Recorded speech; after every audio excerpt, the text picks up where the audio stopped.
Bien, pues primero voy a hablar del título de mi pregunta, es el análisis cuantitativo de la importancia de los materiales en una guitarra. Entonces, la estructura que voy a seguir se va a dividir básicamente en 4 partes.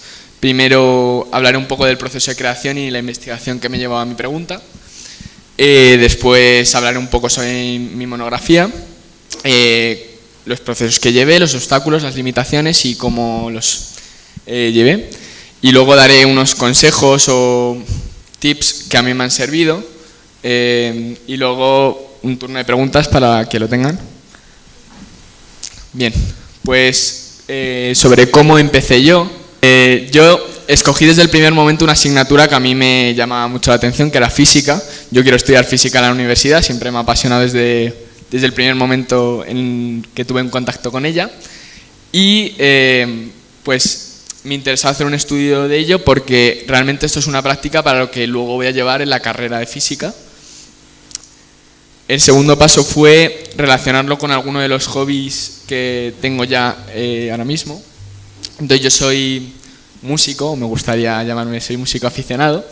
Toco la guitarra desde que tenía 7 años y a mí siempre me ha gustado mucho la música. Entonces pensé cómo relacionar estos 2 áreas, sobre todo porque eso afecta mucho al criterio del personal engagement, que no sé cómo se dice en español. Y luego formulé una pregunta general sobre el tema, que obviamente yo era consciente que era una pregunta que no era específica, pero por algo se empieza y es importante tener una idea general sobre la que luego profundizar. Y en todo momento siempre me guié por la guía, válgame la redundancia, porque ahí te explican realmente qué pasos tienes que seguir y qué cosas te van a pedir para cada una de las asignaturas. Entonces, en mi caso, mi pregunta inicial fue ¿cómo afecta la composición de una guitarra a las ondas sonoras que ésta produce? Bien, en verdad esta pregunta es una pregunta que yo ya tenía interiorizada. Es decir, siempre que he ido a comprarme una guitarra siempre he pensado ¿qué diferencia hay entre comprarme una de madera laminada y una de caoba? ¿Qué diferencia hay entre una de caoba y una de pino? Entonces, mi pregunta estuvo planteada para resolver este dilema interno desde un análisis empírico. Entonces, como he dicho, luego hay que pasar de lo general a lo específico y en mi caso, y en el caso de la mayoría de personas, esto es pasar por un proceso de investigación en el que vais a encontrar cosas que os van a sorprender. En mi caso, yo me puse a investigar al respecto y descubrí la existencia de los resonadores de Helmholtz, que voy a explicar luego, que es una palabra así un poco abstracta, pero en verdad son cosas con las que convivimos todos los días. Y pondré el ejemplo de una botella es un resonador de Helmholtz, y luego lo explicaré con un dibujo y todo detallado para que no se quede ahí. El caso que cuando yo estaba investigando y me topé con los resonadores de Helmholtz, pude cambiar y poner mi pregunta mucho más específica sobre este fenómeno.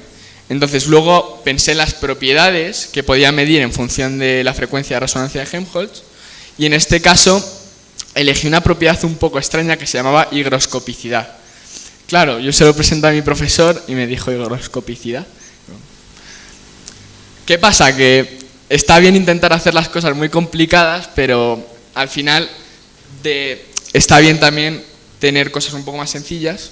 Entonces yo la acabé cambiando por la densidad de los materiales porque es algo mucho más fácil de medir y quizás algo más cotidiano, ¿no? Porque si realmente quiero aplicar esto a la vida real, es más fácil aplicarlo desde el punto de la densidad que de la higroscopicidad. Entonces, luego creé una base de fuentes y bibliografías. Aquí ayudó mucho la labor del colegio, que nos pusieron siempre detallados los pasos para formar esta bibliografía con fuentes fiables y referenciarlo en su correspondiente formato. Y como he dicho, es importante no ser demasiado específico. ¿Qué pasa? Que a veces intentamos centrarnos tanto en un tema específico que complicamos mucho la pregunta y, como he dicho, la higroscopicidad quizás es demasiado específico para estudiarlo. Entonces, es importante encontrar el punto medio entre ser demasiado general y demasiado específico. Luego, obviamente, cuando investigues vais a ver que hay numerosos estudios que van a ser similares, pero lo importante es que estos estudios muchas veces van a ser demasiado complejos o van a atacar diferentes propiedades. ¿Qué pasa? Que al principio no sabes qué hacer con estos estudios o tienes dudas de cómo formar esta bibliografía. En el caso mío, yo encontré muchas fuentes en referencia a los resonadores, pero hablaban de resonancias en la primera placa armónica y cosas muy complicadas. Esto yo lo resolví cogiendo pequeñas ideas o conceptos, fragmentos, que se relacionaban con lo que yo estaba estudiando, y si realmente conseguís coger un documento que aunque sea muy complejo o ataque otras propiedades y extrapolar ideas importantes para vuestro trabajo, os va a ayudar mucho. Y ahora voy a hablar de mi monografía en sí. Entonces, como he dicho, mi pregunta es ¿cuál es el efecto de la densidad de los materiales que conforman un resonador de Helmholtz sobre este? Primero voy a establecer un marco teórico. Entonces, esto es la forma básica de un resonador de Helmholtz. Como podéis ver, consiste de un cuello y de un volumen contenido. Y lo que pasa con estos resonadores es que cuando hay una corriente de aire que se introduce por la abertura de la boquilla, el volumen interno se ve comprimido por una presión y esto hace un efecto muelle, básicamente. Entonces, ¿qué cosas cotidianas podemos ver con este efecto muelle? Todos hemos hecho de pequeños lo típico de soplar una botella así inclinados, ¿no? Y ponernos a hacer el tonto con los sonidos. Bien, esto se debe al efecto Helmholtz. Pues yo descubrí que las guitarras sufrían este efecto también. Y aunque no tienen un cuello muy ancho, también sufren vibraciones internas por ello.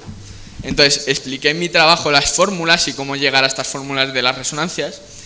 Y como no os quiero aburrir mucho, básicamente os voy a poner la de la resonancia de Helmholtz general y la resonancia de Helmholtz aplicada a la guitarra. Pero esto viene derivado de las ecuaciones de la segunda de Newton y de presiones y densidades, y llegamos a estas fórmulas. Bien, entonces llegados a este punto, mi hipótesis inicial era cuanto mayor es la densidad de un material, intuitivamente va a resonar menos, ¿no? Porque va a vibrar menos el material. Eso es lo que me decía mi intuición. Entonces, en el marco experimental diseñé un experimento. ¿Qué pasa? Mi primer experimento era con un sonómetro, con un osciloscopio, con material que en ese momento no era accesible por mí. Entonces me encontré con esa primera limitación, ese primer obstáculo, que era encontrar una metodología que se adecuara a mis posibilidades. Diseñé una metodología alternativa a esta, que es bastante curiosa, la verdad.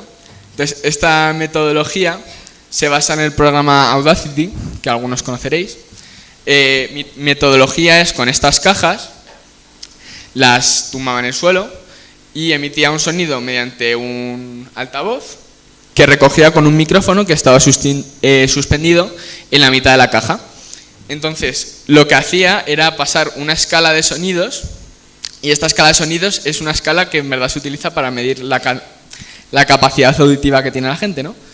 Entonces, iba pasando por diferentes frecuencias de menor a mayor y yo lo medía en el rango comprendido en el que se debería dar la resonancia. Y eso lo recogía con un micrófono y luego lo analizaba por medio del programa Audacity y me salía una gráfica tal que así. Entonces, por la teoría que explicaba, la resonancia de Helmholtz era el punto de mayor resonancia en estos objetos y en este caso iba a ser el pico de estas gráficas. Esto lo analicé para los 4 modelos que hice, diferentes densidades. Y bueno, también quiero hablar sobre la creación de estos modelos, que fue un poco difícil porque mis dotes de carpintería no son muy buenas, la verdad. Pero me ayudó un poco mi abuelo, que era carpintero, y así también es un proceso de la monografía que los que tengáis que hacer experimentación es muy interesante, porque no solo vais a tener que hacer lo que es el estudio, sino realizar un experimento, y a veces vais a tener que construir modelos, que también es un proceso en sí mismo, ¿no? Porque al principio tuve un lío construyendo las maderas, cogiendo maderas demasiado grandes, pero bueno, más o menos lo conseguí resolver bien. Y otra cosa que me pasó, que claro, yo lo tenía que emitir por un altavoz que era bastante potente y me fui a mi garaje y yo lo hice ahí. ¿Qué pasa? Que los sonidos esos son infernales, ¿vale? O sea, no os lo imagináis, es como una escala ahí en plan ¡wuuu! El caso, que todo empezó a sonar mucho y casi tuvo problemas con mis padres, pero bueno, Eh, merece la pena. Esto es mi tabla de variables. Es importante establecer una en las monografías porque tenéis que saber qué variables están controladas, cuáles son las que vais a medir y cuáles dependen de ellas. En mi caso, como he dicho, la dependiente va a ser la frecuencia de resonancia y la intensidad del sonido, que viene dado también por eso. No he incluido las gráficas aquí, pero el resultado final obviamente comprobó mi hipótesis, que a mayor densidad la resonancia se producía antes y había una menor resonancia de los materiales en sí. Entonces, ¿qué obstáculos me encontré y qué errores tuve? El primer obstáculo es el tiempo. Yo estoy en segundo año de IB y obviamente el tiempo en las monografías de ciencia juega un papel muy importante. Es importante hacer la experimentación cuanto antes mejor, precisamente porque luego se va acumulando y se va acumulando y se va acumulando y al final os encontréis con que tenéis que hacer la experimentación y la monografía en un periodo muy corto de tiempo y eso no es lo ideal. El segundo, como he dicho, es el acceso a materiales específicos. El material de laboratorio que no tuve acceso yo, que fue el de osciloscopio, sonómetro, etcétera, pues obviamente te limita, pero es importante. Yo lo que hice fue diseñar una metodología alternativa y es importante saber salir de estas situaciones creando o buscando otra metodología para resolver estos problemas. Y luego, como he dicho, la dificultad de las fuentes. Hay fuentes que son más comprensivas que otras y sobre todo cuando os metéis en temas muy específicos os vais a encontrar documentos que son casi incomprensibles, pero es importante saber extrapolar ideas y utilizarlos en vuestras monografías, aunque haya mucha dificultad, aunque sean cosas demasiado específicas. Y luego, en cuanto a errores, yo he hablado de la precisión de los modelos. Como he dicho, no se me da increíblemente bien construir cajas. Entonces, uno de los errores que puse en mi monografía fue el hecho de que puede haber alguna ranura por la que se escape el aire y esto afectaría al volumen interno del aparato, ¿no? Entonces, también afectaría en sí a donde se produciría la frecuencia de resonancia. Luego, la elección de los modelos. Estos modelos están construidos por el máximo alto y el máximo ancho de una guitarra, es decir, como podéis ver, no tienen la forma de una guitarra, obviamente. Y al extrapolar solo lo que es la caja armónica de la guitarra, dejamos afuera otras cosas del sistema, ¿no? Y luego hay una hipótesis, que es la hipótesis de Heisenberg, que lo que dice es que cuando separamos cosas de un sistema inicial para investigarlas, alteramos al sistema y por tanto también alteramos los resultados finales. Y luego el entorno, como os dije, yo realicé esto en mi garaje, entonces tuve que cuidarme de que todo estuviera lo mayormente posible insonorizado que pude y que nadie molestara al experimento, y que también es verdad que todo vibraba un poco en la sala, entonces eso también pudo haber afectado a mis resultados finales. Y luego los últimos consejos, que son un poco cosas que he visto que hace gente que también va conmigo a física y que creo que, en mi opinión, o cosas que podíamos mejorar, es cuidado con el formato. Es muy importante tener un formato correcto, portada, tablas, referencias, etcétera. Es importante referenciar todo. Luego, la comunicación. Es importante no hablar de manera personal en la monografía, aunque hay veces que tendemos a ello. Es mejor no decir empezará a grabar el sonido a través del micrófono y decir se empezará a grabar el sonido a través del micrófono. Luego, como he dicho antes, la experimentación es prioritaria. Todos los que estéis haciendo una monografía de ciencias o una exploración interna de ciencias, es importante tener la experimentación hecha cuanto antes posible mejor, porque ya os va a dejar espacio para analizar los datos con mayor rigor y atacar al criterio C, que es el que mayor puntúa. Y para terminar, me gusta decir que está bien cometer errores. Es decir, que los datos que registréis no tienen por qué ser perfectos, precisamente por lo que he dicho, porque el criterio que más puntúa es el criterio de análisis y evaluación. Y hay que mostrar, obviamente, que tu monografía tiene una relevancia a alguna escala global. Yo, por ejemplo, he dicho que no solo se puede aplicar esto a las guitarras, sino que también se utiliza en la construcción de los motores de los aviones, en la insonorización de estos y conocer la densidad en la que ocurren estas resonancias y ver cómo afecta la densidad de las maderas o de los materiales a estas resonancias puede ayudar a insonorizar en mayor medida a estos motores o estos aviones y ser más efectivos en su labor, ¿no? Bueno, aquí os pongo la rúbrica que ya hemos visto antes, pero como veis el criterio C son 12 puntos, entonces lo importante es saber analizar los datos que habéis obtenido y si habéis cometido algún error, decir que habéis cometido un error y cómo ha podido afectar esto a vuestra monografía. Y ya he terminado con esto. ¿Tenéis alguna pregunta o algo?